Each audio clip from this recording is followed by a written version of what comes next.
Hi everyone, welcome to Kathalokam channel. ఈరోజు నేను చెప్పబోయే కథ కష్ట నష్టాలు. కృష్ణాపురంలో రామనాథుడు మోతుబరి రైతు. అతనికి ఒకే ఒక కొడుకు సోమనాథుడు.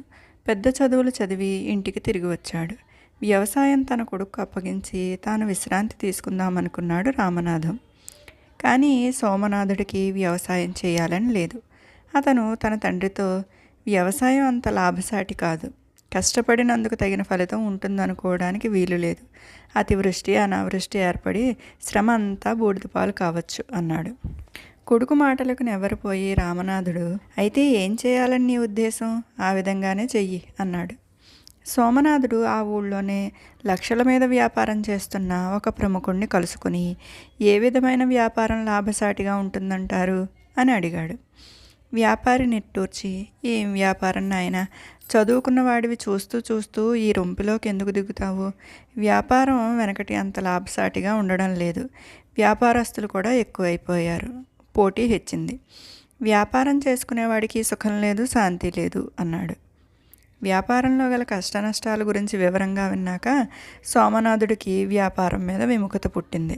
అతను అక్కడి నుంచి తిన్నగా నగరానికి వెళ్ళి అక్కడ ఉన్న ఒక ప్రముఖ రాజోద్యోగిని కలుసుకుని తన విషయం అంతా చెప్పి రాజుగారి కొలువులో తనకి ఏదైనా ఉద్యోగం ఇప్పించమని అడిగాడు. రాజోద్యోగి ఇలా చెప్పాడు. ఎందుకు నాయనా రాజుగారి కొలువు చేస్తానంటున్నావు? రాజుగారి దివాణంలో ఉద్యోగం చేయటం అంటే కత్తి మీద సామే. రాజుగారికి అనుగ్రహం కలిగిన ఆగ్రహం కలిగిన మనకు ప్రమాదమే. ఆత్మాభిమానం చంపుకుని నౌకరీ చేయాలి.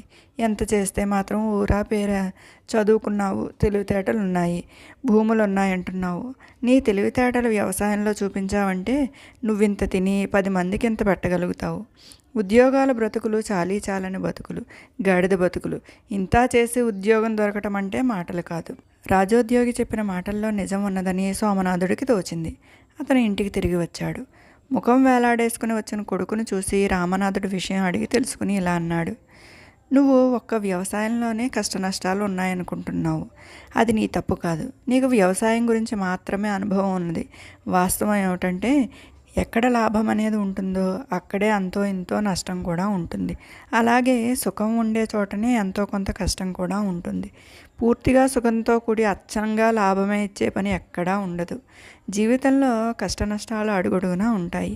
మనిషికి కావాల్సింది దీక్ష, ఆత్మస్థైర్యమోను. ఇవి ఉంటే ఎన్ని కష్ట నష్టాలు కలిగినా వాటిని ఎదుర్కొని జయించవచ్చు. సోమనాథుడి మనసు తండ్రి మాటలతో కుదుటపడింది.